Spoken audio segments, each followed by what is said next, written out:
मनोवैज्ञानिक मूल्यवाद में मैं आप लोगों का हार्दिक स्वागत करता हूं। मेरा नाम महेश कोड़ी है। वालचंद कला एवं विज्ञान महाविद्यालय सोलापुर स्नातकोत्तर हिंदी विभाग में अध्ययन एवं अध्यापन का काम करता हूं। आइए रिचर्ड्स का सामान्य परिचय, काव्य मूल्यों में मनोवैज्ञानिक व्याख्या, मनोवेगों में संतुलन या मनोवेगों के प्रकार के संदर्भ में आज हम लोग चर्चा करने वाले हैं। मनोवैज्ञानिक मूल्यवाद, इसमें आप लोगों को आई.ए. रिचर्ड्स का सामान्य परिचय, काव्य में मूल्यों की मनोवैज्ञानिक व्याख्या, मनोवेगों के प्रकार आदि से संबंधित जानकारी प्राप्त होगा। तो सबसे पहले हम लोग आई.ए. रिचर्ड्स का सामान्य परिचय प्राप्त कर लेना अत्यंत आवश्यक है। मनोविज्ञान पर आधारित अपने विशिष्ट दृष्टिकोण को लेकर काव्य आलोचना के क्षेत्र में नई समीक्षा का प्रवर्तन करने वाले अंग्रेजी साहित्य के मूर्धन्य आलोचक आई.ए. रिचर्ड्स का जन्म 26 जनवरी 1893 ईस्वी में हुआ था। उच्च शिक्षा कैम्ब्रिज विश्वविद्यालय में पूर्ण की। उन्होंने अर्थशास्त्र एवं मनोविज्ञान का अध्ययन किया। रिचर्ड्स विद्याभ्यासी थे। इनकी मृत्यु 7 सितंबर 1979 ईस्वी में हुआ। रिचर्ड्स ने कविता की व्याख्या वैज्ञानिक भूमिका पर की। विज्ञान के युग में बुद्धिवादी तरीके से समस्त मानवीय प्रयत्नों के बीच उसका स्थान निर्धारित करना आवश्यक था। इसके लिए उसने मनोविज्ञान का आधार ग्रहण किया। अपने ग्रंथ प्रिंसिपल ऑफ लिटरेरी क्रिटिसिज्म के 5 अध्यायों में उसने आधारभूत मनोवैज्ञानिक सिद्धांतों का विश्लेषण किया है। वह अस्पष्ट सामान्यकरण के पक्ष में नहीं था, अतः उसके तर्क में वैज्ञानिक का अनुशासन आ गया है। आधुनिक पाश्चात्य समीक्षकों में आई.ए. रिचर्ड्स का स्थान अत्यंत महत्वपूर्ण है। उन्होंने समीक्षा के क्षेत्र में नई दृष्टिकोण का परिचय देते हुए अनेक नवीन सिद्धांतों की स्थापना की है। रिचर्ड्स ने पहले मनोविज्ञान और अर्थविज्ञान के क्षेत्र में कार्य किया था, अतः साहित्य के क्षेत्र में भी उन्होंने मनोविज्ञान एवं अर्थविज्ञान को अपनी स्थापनाओं के लिए आधार के रूप में ग्रहण किया है। तो उनकी कृतियाँ प्रिंसिपल ऑफ लिटरेरी क्रिटिसिज्म, दूसरा साइंस एंड पोएट्री और तीसरा है द फिलॉसफी ऑफ रेटोरिक जैसे ग्रंथ माने जा सकते हैं। तो हम लोग आई.ए. रिचर्ड्स द्वारा प्रस्तुत काव्य मूल्यों की मनोवैज्ञानिक व्याख्या के संदर्भ में चर्चा करेंगे। रिचर्ड्स के अनुसार आलोचना के 2 आधार स्तंभ हैं, एक मूल्य का लेखा, दूसरा संप्रेषण का लेखा। मूल्य मूलतः अर्थशास्त्र या यूं कहें कि राजनीतिक अर्थव्यवस्था का शब्द है, किंतु इसका क्षेत्र विस्तार हो गया है। अर्थशास्त्र से इसका प्रवेश दर्शन शास्त्र में हुआ, फिर इसका प्रवेश मनोविज्ञान में हुआ और फिर मनोविज्ञान से साहित्य में हुआ। कुछ दार्शनिकों ने दर्शन शास्त्र में मूल्य के अन्वेषण को 19वीं शती की महत्तम उपलब्धि माना है। मूल्य की सामान्य परिभाषा इस प्रकार से दी जा सकती है। मूल्य किसी वस्तु का वह धर्म है जिसमें उसकी रुचि निहित हो, अथवा कोई वस्तु यदि हमें रुचिकर प्रतीत होती है या पसंद आती है तो वह हमारे लिए मूल्यवान है। ऐसी रुचि या पसंदगी का संबंध प्रथमतः अनुभूति से होता है, अंततः इच्छा तथा प्रवृत्ति से। अर्थात किसी वस्तु की इच्छा हुई, फिर उसे प्राप्त करने की इच्छा हुई, प्राप्त होने पर रुचिकर या प्रीतिकर अनुभूति हुई, तो वह हमारे लिए मूल्यवान बन जाता है। कहने का तात्पर्य यह है कि मूल्य और अनुभूति पर्याय है। मूल्य और मूल्य की अनुभूति में कोई भेद नहीं है। यही मूल्य की मनोवैज्ञानिक धारणा है और इसी आधार पर मूल्य सिद्धांत का विकास हुआ। उसे ही हम लोग मनोवैज्ञानिक मूल्य सिद्धांत भी कहते हैं। मूल्य के भी अनेक प्रकार हो सकते हैं, जैसे आर्थिक, धार्मिक, नैतिक, राजनीतिक, सौंदर्यात्मक आदि। मूल्य के विचार का क्षेत्र इतना व्यापक हो गया है कि मूल्य मीमांसा नामक एक स्वतंत्र शास्त्र विकसित हो गया है। रिचर्ड्स ने भी मूल्य के 3 बार परिभाषा दी है। इन तीनों में शब्दों के हेरफेर से बात को दोहराई गई है।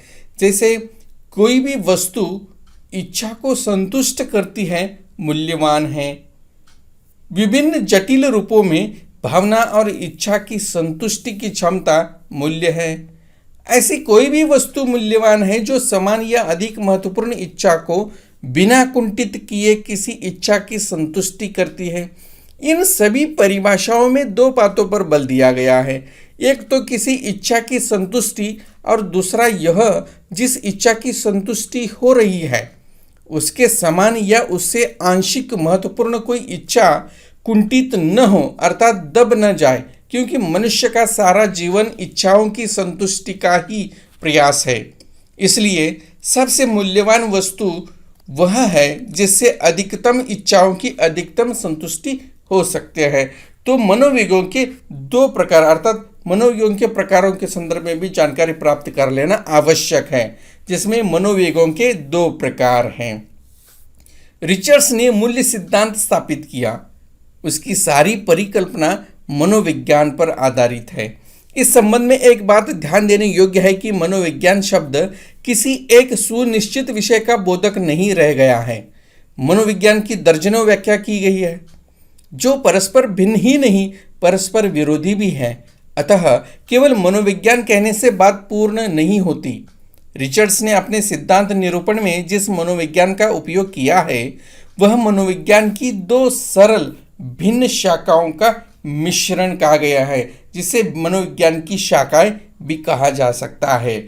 जो पहला है व्यवहारवादी मनोविज्ञान और मनोविश्लेषणवादी मनोविज्ञान। उन्होंने इन दोनों में से कुछ न कुछ ग्रहण अवश्य किया है और इनके मिले जुले रूप से अपने मनोविज्ञान का ढांचा गढ़ा है, जिस पर उसकी आलोचना पद्धति आश्रित है। काव्य की अनुभूति क्रम से रिचर्ड्स पहले मानव मन की क्रीड़ा एवं प्रक्रिया की व्याख्या करते हैं। वे मन के आवेगों को परिभाषित करते हुए कहते हैं, अर्थात मेरा पहला प्रश्न यह है कि आवेग किसे कहते हैं, जिसे हम लोग मनोवेग कहते हैं। आवेग किसे कहते हैं? हम आवेग उस प्रक्रिया को कहते हैं जिसमें कोई मानसिक घटना घटित होती है। उस प्रक्रिया का प्रारंभ किसी उद्दीपन से होता है और आकलन होता है। किसी कार्य में अर्थात आवेग मन की एक प्रकार की प्रतिक्रिया है जो किसी उद्दीपन से उद्दीप्त होकर किसी कार्य में परिणत हो जाती है। कहने का तात्पर्य यह है कि आवेग की उत्पत्ति के लिए सर्वप्रथम उद्दीपन आवश्यक है। उद्दीपन से मानसिक प्रतिक्रिया होती है और फिर वह मानसिक प्रतिक्रिया मात्र न रहकर कार्य रूप में परिणत हो जाता है। इस प्रकार से स्पष्ट होता है कि उद्दीपन मानसिक प्रतिक्रिया का कार्य है। उद्दीपन क्रम कभी आवश्यक नहीं होता, इसलिए आवेगों की उत्पत्ति कभी अवरुद्ध नहीं होता। ज्ञानेंद्रिय की सहायता से कोई पदार्थ प्रत्यक्ष होता है, वह उद्दीपन बनकर मन में आवेग की सृष्टि कर लेता है। अतः चेतना आवेगों में आवेग की उत्पत्ति का क्रम लगातार चलता रहता है। आवेग के भी 2 भेद किए गए हैं, जिसमें पहला है इच्छा, दूसरा है दोष। इसे ही क्रमशः हम लोग अनुकूल आकांक्षा और प्रतिकूल आकांक्षा भी कह सकते हैं। कोई भी वस्तु मूल्यवान हो सकती है जो किसी आकांक्षा की संतुष्टि करती है, किंतु शर्त यह है कि वह अपने समान अथवा उससे अधिक महत्वपूर्ण किसी अनुकूल आकांक्षा को नष्ट न करे। प्रत्येक मनुष्य अपनी अधिकाधिक अनुकूल आकांक्षा की संतुष्टि चाहता है, पर किसी भी अनुकूल आकांक्षा की संतुष्टि के समय यह देखना होता है कि कहीं उसके समान या उससे भी अधिक महत्वपूर्ण अनुकूल आकांक्षा बाधित या कुंठित तो नहीं हो रही है। किसी अन्य आकांक्षा को कुंठित किए बगैर यदि कोई अनुकूल आकांक्षा संतुष्ट होती है तो वह मूल्यवान है।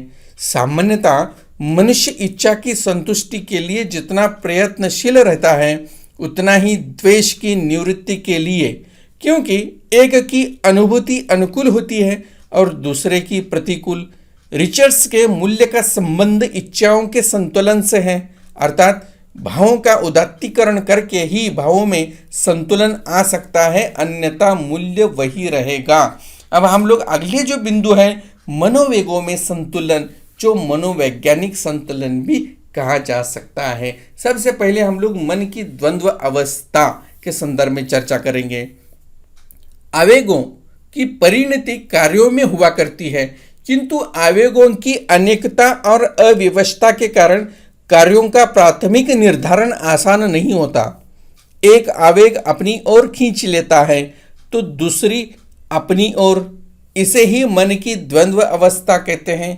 मान लीजिए कि आंखें किसी रूप माधुरी का पान करने में लीन हैं, तब कानों में कहीं सी आती हुई आर्त ध्वनि को सुनकर हम उसकी ओर उन्मुक्त होते हैं। तो इस प्रकार से हम लोग बता सकते हैं कि अब इस दो उद्दीपन जो जैसे जागृत हो गया, उत्पन्न हो गया, जो दो भिन्न आवेगों का संघर्ष है वो स्वाभाविक है। तो द्विधा है कि रूप माधुरी का पान करते रहें अथवा आर्त ध्वनि की दिशा का शोध ले। मन ऐसे संघर्षों से शायद ही कभी मुक्त होता है। मन में कभी कभी एक जैसे आवेग भी उठते हैं, जैसे हर्ष और गर्व, परंतु कभी कभी विरोधी आवेग जैसे हर्ष और भय भी कार्यरत होने लगते हैं। इन विरोधी आवेगों में आपसी खींचतान तब तक जारी रहती है जब तक किसी कार्य विशेष के पक्ष में निर्णय नहीं हो जाता, किंतु एक निर्णय नहीं हुआ कि दूसरा उपस्थित हो जाता है। प्रत्येक नई अनुभूति एक नए आवेग को जन्म देती रहती है। इसीलिए भावावेग का संघर्ष या हलचल या खींचतान तो होती ही है, कहीं पर यह शांत नहीं हो पाती। मात्र उसको काव्य में शांत होना ही है, क्योंकि उसके शांत न होने से मन को न चैन मिलता है और न आराम न ही सुख की प्राप्ति होती है। मन में उठने वाले आवेग कभी संतुलित या शांत नहीं होते। काव्य में यह स्थिति होती है कि जिसमें अधिकतम आवेग संतुलित होते हैं और न्यूनतम आवेग कुंठित होते हैं। कुछ आवेग अपने आप शांत हो जाते हैं, कुछ प्रबलवान विरोधी आवेगों से दबा दिए जाते हैं और कुछ सप्रयास शांत किए जाते हैं। कभी कभी ऐसा भी होता है कि उद्दीपन के प्रति आवेगों की अनुक्रिया इतनी संगठित और मिश्र होती है कि क्षणिक अनुभूति में युगों की अनुभूति समय से प्रतीत होने लगती है। इस संबंध में एक निर्गुण की पंक्ति बड़ी सटीक लगती है। मूर्ख के संग रात, होशियार के संग एक ध्वनि। अरसिक के साथ रात भर जो आनंद नहीं मिलता वह रसिक के साथ एक ही घड़ी में मिल जाता है। काव्य इस दुर्लभ और सार्थक क्षण की उपलब्धि का सबसे बड़ा साधन माना जाता है, क्योंकि कलाओं का उद्भव असाधारण व्यक्तियों के जीवन के ऐसे क्षणों से होता है जब अपनी अनुभूतियों पर उनका अधिकतम नियंत्रण तथा अधिकार होता है। उनकी विभिन्न क्रियाओं में सर्वोत्तम सामंजस्य होता है। स्वभाव की स्वाभाविकता, संकीर्णता और अव्यवस्था, विमूढ़ता का भाव जटिल रूप में भी निष्पन्न शांति ले सकता है। मन में दो विरोधी आवेग उठते हैं, कभी कभी उनके बीच में संघर्ष उत्पन्न होता है। जैसे मन में दो विरोधी आवेग कभी कभी व्यक्तिगत संघर्ष को लेकर उत्पन्न होते हैं, अर्थात व्यक्तिगत संबंधों को लेकर विभिन्न प्रकार के आवेग निर्माण होते हैं और उनमें विरोध ही रहता है या रहा करता है। समाज और धर्म के सभी नैतिक नियमों, प्रथाओं, अंधविश्वासों आदि के पीछे मूलतः इच्छाओं की तुष्टि यानी संतोष का लक्ष्य रहता है, किंतु फिर भी यद्यपि प्रारंभ में इनका विकास समाज की व्यवस्था एवं परिस्थिति की आवश्यकता के अनुसार होते हैं, किंतु समय के साथ साथ वे परिस्थितियां बदल जाती है। ऐसी स्थिति में उन नियमों एवं प्रभावों को भी बदल जाना चाहिए, परंतु वास्तव में ऐसा नहीं होता। परिस्थितियां जिस तेजी से बदलती है उस तेजी से हमारे नैतिक आदर्श एवं नियम नहीं बदलते। परिणाम यह होता है कि हम उस युग से पिछड़ जाते हैं। हमारी आंतरिक एवं बाह्य व्यवस्था में व्याघात तथा हमारे जीवन में असंतोष उत्पन्न होता है। समाज की अव्यवस्था और असंतोष की इस भयानक आग से बचाने के लिए परंपरागत मान्यताओं एवं आदर्शों में संशोधन एवं परिवर्तन की गहरी आवश्यकता का अनुभव होता है। यह परिवर्तन कैसे संभव है? इसका उत्तर है अन्य महान व्यक्तियों के विचारों के प्रभाव से। कला और साहित्य के द्वारा ऐसे प्रभाव उत्पन्न किए जाते हैं जिससे कि हम व्यवस्था से व्यवस्था की ओर अग्रसर होते हैं। इस प्रकार अप्रत्यक्ष रूप में साहित्य समाज की मान्यता में योग देता है। वास्तव में कलाकार वह बिंदु है जहाँ मन का विकास सुव्यक्त हो उठता है। उसकी अनुभूतियों में ऐसे आवेगों का सामंजस्य लक्षित होता है जो अधिकांश लोगों के मन में अस्त व्यस्त, परस्पर अंतर्भूत तथा द्वंद्व रहित हुआ करता है, जो कुछ अधिकांश लोगों के मन में अव्यवस्थित रूप में विद्यमान होता है, उसे कृति व्यवस्था देती है। कवि के सुगठित, सुव्यवस्थित, संतुलित मनस्थिति से उत्पन्न कला भावक की मनस्थिति को उसी रंग में रंग देती है और आवेगों के संघर्ष की वीरता से भावक को परम शांति और विश्रांति की अनुभूति होने लगती है। तो दोस्तों, अगले भाग में हम लोग संप्रेषण सिद्धांत का स्वरूप और महत्व के संदर्भ में चर्चा करेंगे। तब तक के लिए धन्यवाद। तो आप लोगों को ये कैसे लगा? मनोवैज्ञानिक मूल्यवाद आइए रिचर्ड्स द्वारा प्रस्तावित से संबंधित जानकारी। अगले भाग में हम लोग पुनः मिलेंगे संप्रेषण सिद्धांत का स्वरूप एवं महत्व को लेकर। तब तक के लिए धन्यवाद।